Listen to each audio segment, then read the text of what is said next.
Pasok mga idol, luluto na naman kami ng ulam. Mag-adobo tayo, request ng master kalbo namin. Pawin na siya, gusto niya adobo doon, may mga taba. Kasi nabili namin, walang masyado taba. Dahil kalanganin ng oras ng gawin. Chef! Ito na yung mga ingredients natin mga idol. Simula tayo magluto. Ginamitan mo na ng atsuete para sa color. Ano sabi mo? Geng. Yung mga ano? Isa natin sa may atsuete oil. Sibuyas. Bawang. Adobo.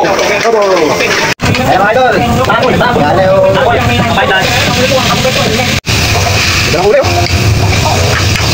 Ang tawang pag-isa. Sabi ko mapitan na papamigay. Sabi ko, hey, ano ang meron? Sabi niya, gusto niya.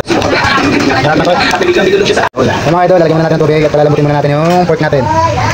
Pakuluan natin yan mga 350 years. Kaya lang yan. Oyster? Ingat na oyster sauce. Yan. Grabe mga idol, amoy na amoy rito. Kung bango nang niluluto ni brother.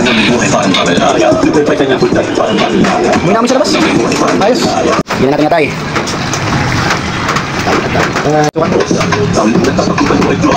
Tingnan natin yung sili. Patapang.